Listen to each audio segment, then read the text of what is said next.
The impact of Zika on most people who get it, it's often minimal, not even noticed. But if you are pregnant, the stakes are much, much higher since it's been linked to devastating birth defects. The CDC now says pregnant women and their partners, by the way, should avoid 2 neighborhoods in Miami where the virus has spread.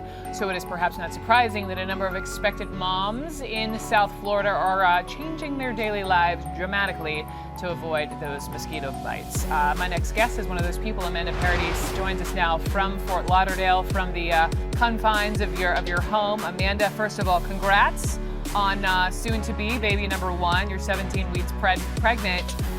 Talk to me about the measures you are taking to avoid a mosquito bite. All right, it's definitely been an interesting one. As you know, living in South Florida, it's extremely hot. I can't walk out of my house unless I'm covered from head to toe. So long pants, long sleeves, bug spray on the clothes, on the exposed limbs, keeping it to a minimum, really. Just to and from the car, to and from, unless when it's urgent. If I've got to run an errand, I won't not go, but just choosing wisely as to what it is that I'm doing every day.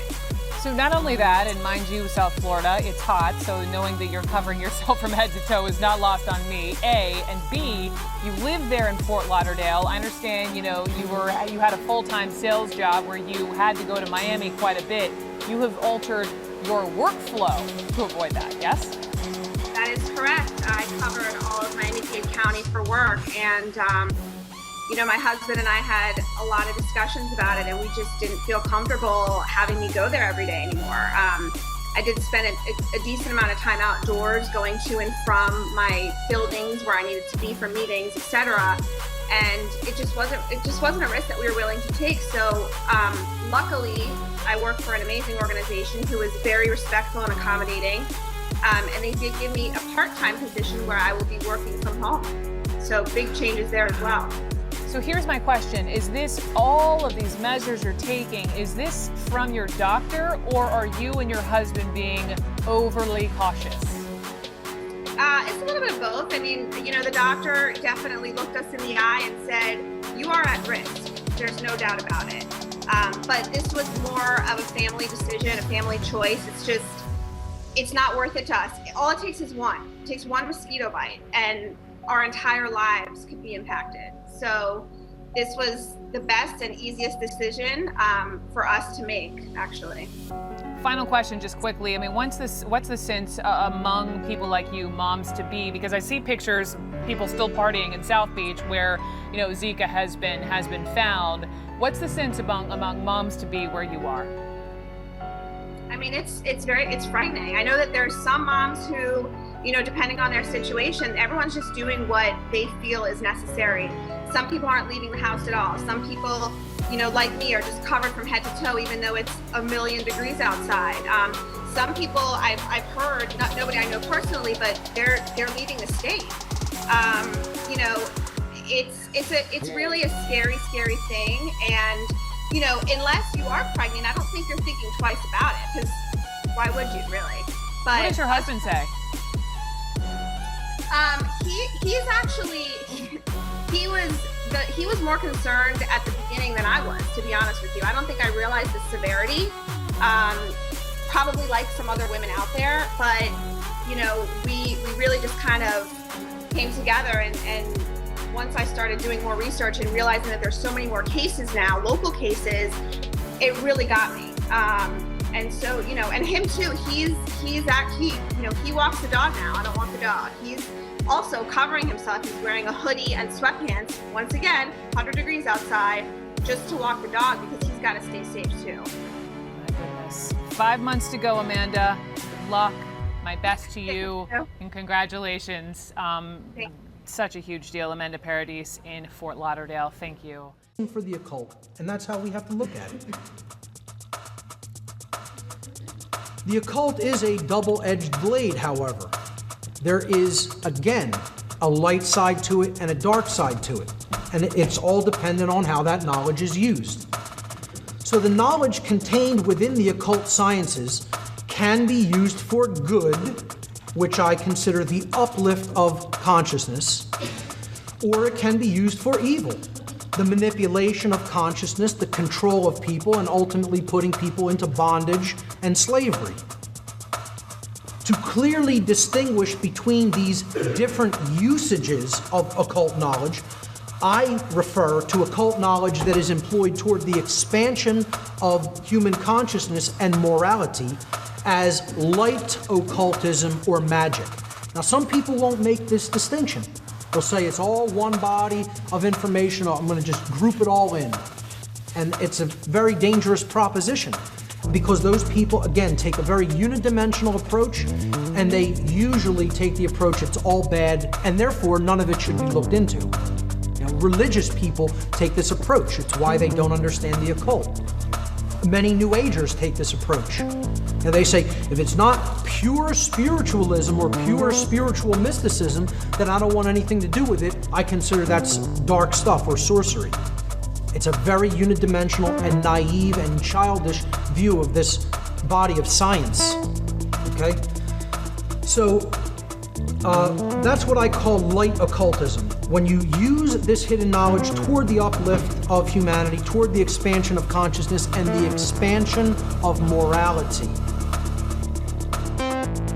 So the other way of using it is for manipulation, control, and the suppression of consciousness. And if this knowledge is used in that methodology, then I refer to it as dark occultism or sorcery. Is a perfectly acceptable term for it.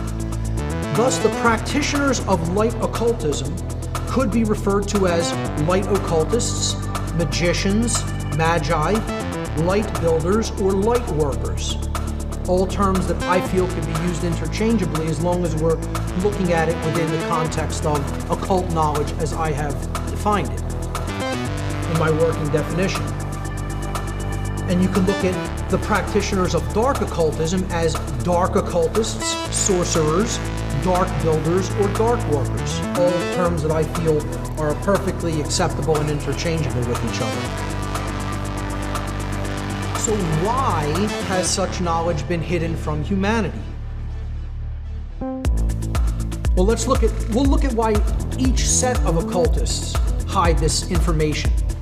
Okay, first let's look at why dark occultists hide it, then at a later point we'll look at why even light occultists sometimes conceal this knowledge. Dark occultists have deliberately hidden occult knowledge in order to create and maintain a power differential between those who hold such knowledge and those who are ignorant of it. We've already been talking about that. And through this mechanism, all power ultimately flows to them because knowledge applied is power in the world. Knowledge is not itself power, it is the potential for power. When you apply knowledge, then you can gain power. If you don't have it, you're completely disempowered from the very beginning. Dark occultists work through fear and manipulation to bring about compliance with their own selfish will. And that's what I would consider the dark arts in general. I would consider sorcery the act of applying knowledge in order to bring about manipulation in other people so that they comply with your selfish will, what you want for you only, not for the uplift of all.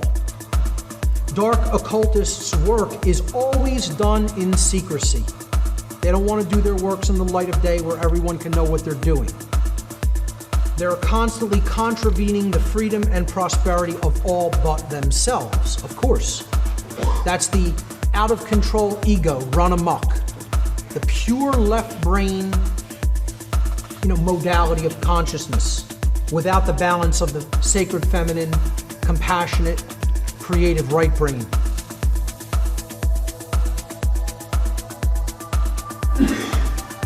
I consider this pyramidal, hierarchical, and compartmentalized structure the occult structure of our entire world. Dark occultists have completely infiltrated and permeated all institutional walks of life on Earth. This is a topic I constantly talk about in my work, on my radio show, my podcast series, and in the interviews that I do. It's so important for people to understand this is who's really running the show here on Earth. You know, it's not just the international bankers. It is them, but they're dark occultists at the highest levels. You know, the people involved in the political think tanks are dark occultists at the highest levels. The people involved in, you know, corporatism and business at the very highest levels use these sciences and this knowledge. You know, the high-level religionists in all religion, all ostensible religions, guaranteed they have this knowledge at the highest levels and they're using it for dark purposes. You know, people want to think, oh, that's not happening in my religion. Now, that's going on in all the other religions, but mine is completely pure and free of any wrongdoing. Yeah.